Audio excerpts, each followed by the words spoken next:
Hello Crossfire Nation, this is KIBULI Secondary School, back again for another win. I'm Nanezi Hanifa Tendo, their first speaker. Right next to me is our third speaker, Natabi Hadija, our second speaker, Mukasa Sonia, and our fourth speaker, Samba Fahad. Our motion is, this house believes that community-based initiatives are more effective than top-down approaches in preventing human trafficking. We are passing NTARE Secondary School and we expect to get the win. Thank you very much. This year before you is NTARE School, and my name is Msime Arnold. On my right is Irinati Hamlet Collins, and next to me is Wamani Walter.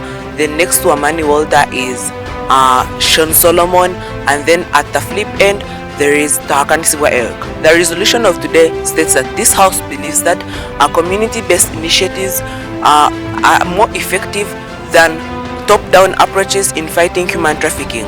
We are versing St. KIBULI and we are in negative. We expect to win obviously for this particular debate, and I think we have the upper hand of the debate. We are very visibly excited to be here for High School Crossfire. It's not easy making it to quarters, but it's definitely going to be easy for us to take the trophy home.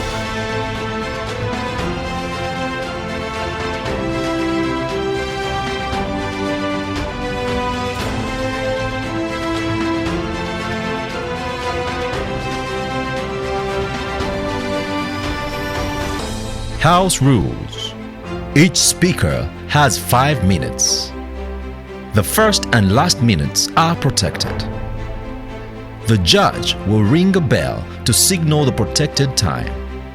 The bell will ring continuously after 5 minutes. This house believes that community-based initiatives are more effective than top-down approaches in preventing trafficking. Now, community-based initiatives are projects or programs that are designed and implemented by local communities to address their specific needs and challenge in line with regional status quo, and they work hand in hand with government and non-government organizations, and they are not limited to geographical locations. What does that mean? It means that even media campaigns can qualify to be community-based initiatives, where even the United Nations, or the League of Nations, can also qualify to be a community-based initiative, since it came at a time when the world was suffering a lot of insecurity, and they came out before the United Nations. Top-down approaches are strategies where decision-making and directives originate from the highest levels of organization, and they are communicated down through hierarchy. Human trafficking is the buying and selling of human beings. Now, I want the house to understand the problem we have at hand. Our parameters seem affirmative is Tier 3 countries. These are classified as by the U.S. Department of State in trafficking persons as countries whose administrative bodies have failed to arrive in the set goals of stopping human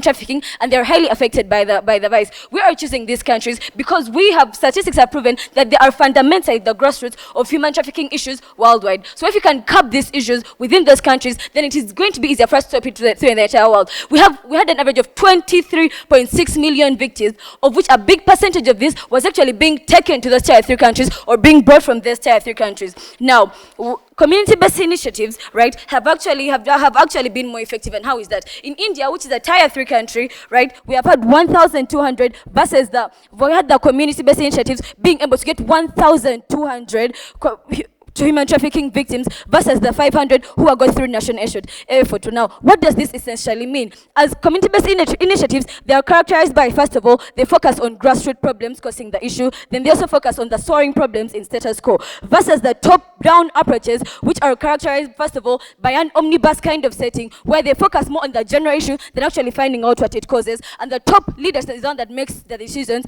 and they're actually bureaucratic in nature, whereby for something to happen, it first has to go through so many steps. And even if they do have the Ministry of Disaster, we see that even those resources actually go to different problems. Now, what are we saying here, Pano? First, now we are saying that the first thing we community-based initiative is first of all resources, right? These campaigns have increased by 50% since 2008, right? And why is this? Because first of all, we first had the government coming in India and allocating $5 million yearly, yet only 30% of 30 cases were led to conviction, versus the community-based approaches, which had a 50% increase when they actually started being involved, and 70% of trafficking victims reported adequate support, right? We have the Army's anti-trafficking initiative, right, which is assisting over 500 survivors since 2014. How are they addressing the grassroots problems, dear judges? We are seeing that these initiatives have actually gone as far as giving people employment, because the primary causes of this are, first of all, unemployment and poverty. They have created circles that have actually been able to raise money, right? They have pressed the government to give this for incentives.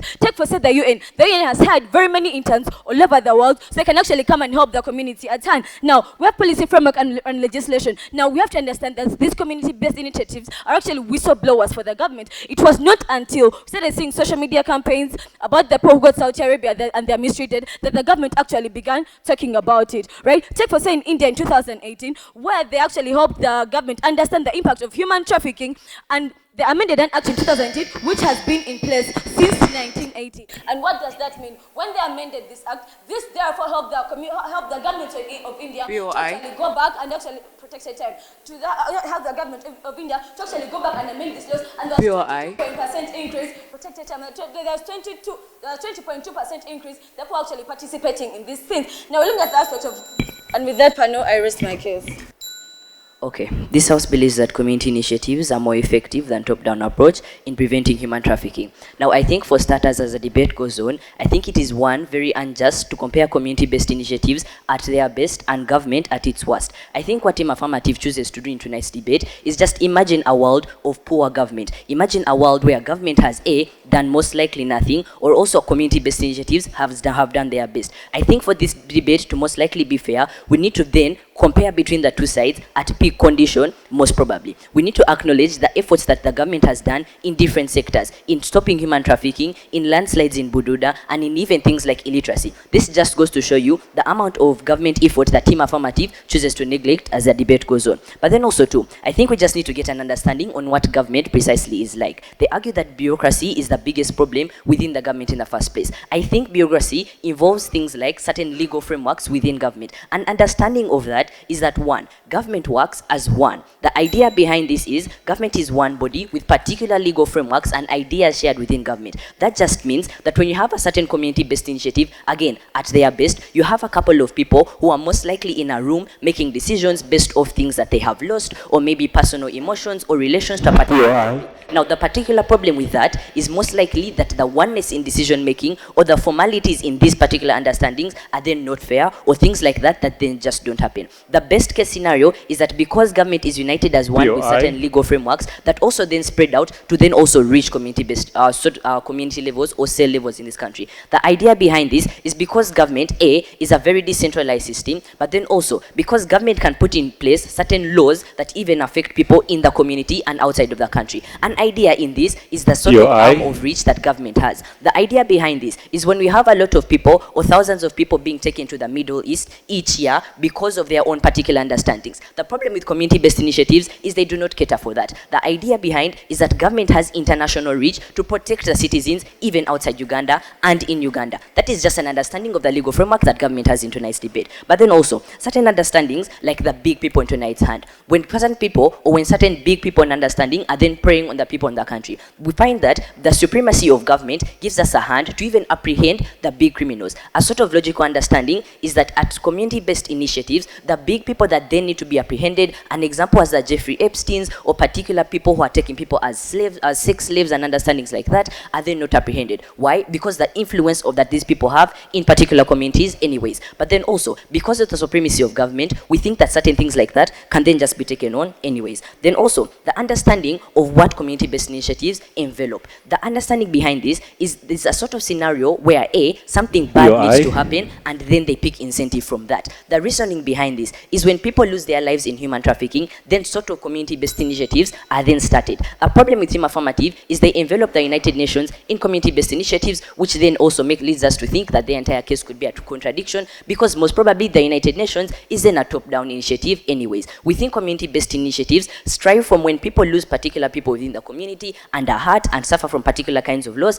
and then they pick incentive to do something. The problem with that is because government has responsibility, A, to do something, but then also the capability of government to do particular things means that government can apprehend certain human traffickers even before the damage is caused in the first place. The understanding behind this is Team Affirmative strives for a world where we lose out on particular people, or where the thousands of people are shipped to the Middle East, or when people are beaten up and then certain initiatives need to be put in place. We think that for the goal of preventing human trafficking in the first place, we need a body that can apprehend it by picking its incentive from the responsibility that it has in the first place. But then also, we think that for one, the capability of government of doing this is just then our thing that helps us in tonight's debate. We think that if government can stop things like illiteracy, it can then also go ahead to then curb human trafficking. Anyways, thank you.